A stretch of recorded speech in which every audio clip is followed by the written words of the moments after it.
Corporal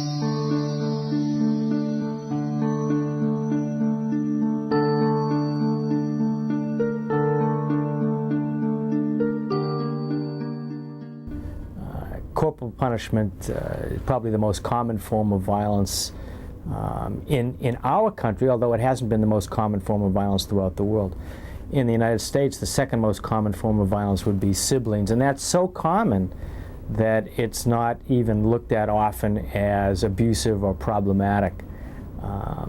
If a 12-year-old inflicts a fairly substantial injury on a 5-year-old sibling, and the case comes to a hospital trauma team, the hospital trauma team may well choose not to file a child abuse report because the offender is under 18 and not a caretaker. And it's viewed as a kids will be kids type of thing. The key here is likelihood.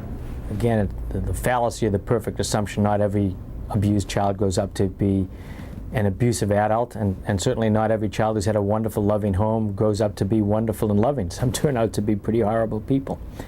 But you are more likely to be abusive if you were raised in an abusive home. I think we've settled that issue. The question is, to paraphrase Yogi Berra, who said, when you get to the fork in the road, take it. Well, when abused kids get to the fork in the road, what determines whether they go down the abusive adult fork or the non-abusive adult fork? And there are two critical things that influence the direction that kids will go. One is simply material resources.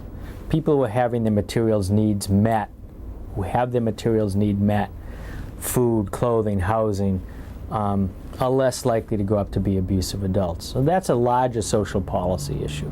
The other important factor is that people who've grown up, who've had an adult or another person there for them in an unconditional relationship, there for them all the time, to be supportive, to be emotionally supportive, not just financially supportive, but to simply be there for them. And whether that person is a parent or a non-offending parent or a brother or an aunt or a grandmother, in many cases it's a school teacher or a school counselor, and sometimes it's a therapist. People who can identify that caring person are less likely to become abusive adults. And the abusive adults, when you say to them, who would you turn to when you had a problem, when you had a crisis, they kind of give you that deer in the headlight look. I don't have anybody and I don't understand the question. You mean other people have people they can turn to?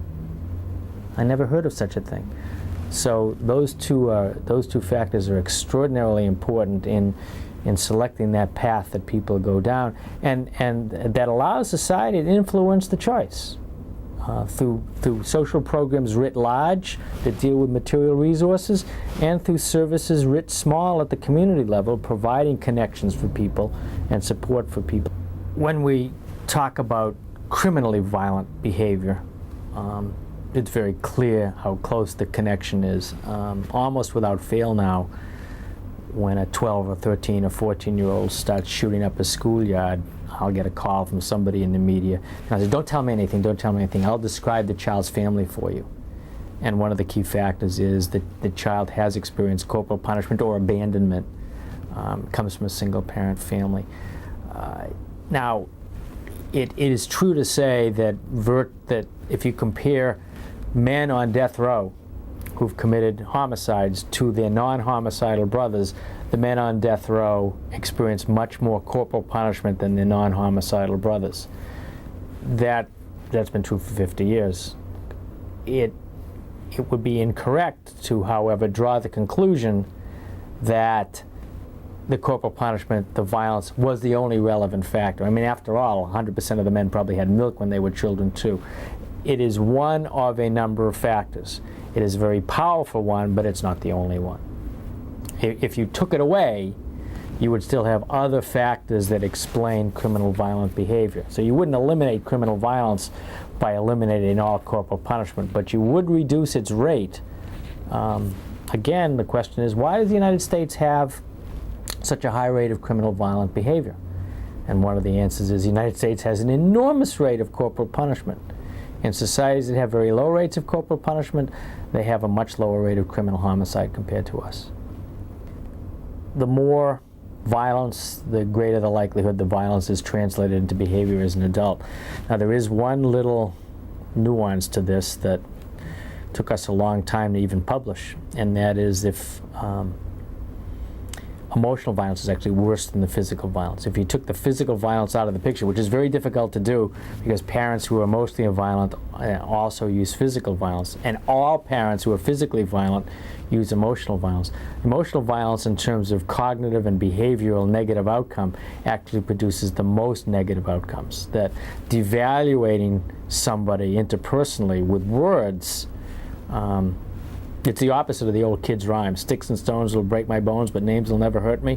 Well, from a research point of view, sticks and stones will break your bones, and names do, and calling you names does more harm, because the bones actually get reset and heal, but the emotional damage done by the name calling and the aversive emotional behavior doesn't seem to heal over the long haul.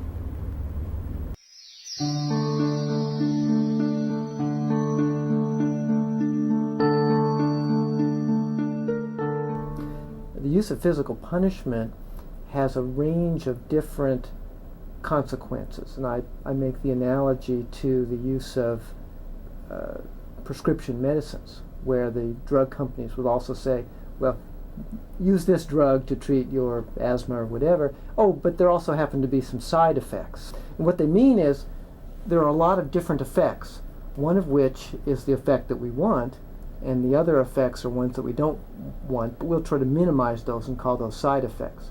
In a parallel way, there are a whole range of consequences for the parents and the children of the use of physical punishment. One of which sometimes is the desired one, that it sometimes, although not always, stops the children's misbehavior, what the parent perceives as misbehavior. But there are a whole range of additional consequences that occur from the use of physical punishment. One of the most important is that it teaches the child that it is okay to use violence against someone, particularly if they're smaller than you are, to try to change their behavior. And this is the basic theory that Albert Bandura developed of what he called social learning theory, that had its origins in a study he did of delinquent boys, the Bandura and Walter study in the 1950s, where he looked at a group of boys who engaged in antisocial behavior, who were aggressive and somewhat delinquent, and compared them and their families to a group of boys who were matched for socioeconomic class and so on, but who were not antisocial. And he found the delinquent boys had parents, fathers particularly, who used physical punishment to a far greater extent, punishing the boys for misbehavior and punishing the boys even for being aggressive. And so Bandura and Walters found that the delinquent boys were less aggressive, less violent in the home, but they were in fact more aggressive outside the home. And they argued that in fact what was happening was it was not a simple learning theories or reinforcement model, because you might think if the boys are punished for being aggressive, they'll stop being aggressive. But in fact, Bandura pointed out that there was another type of learning going on, social learning, that they were learning, again, the message that it's okay to inflict violence on someone to try to change their behavior, particularly if you're bigger and stronger than they were. And that's exactly what the delinquent boys were doing, were being more aggressive outside the home.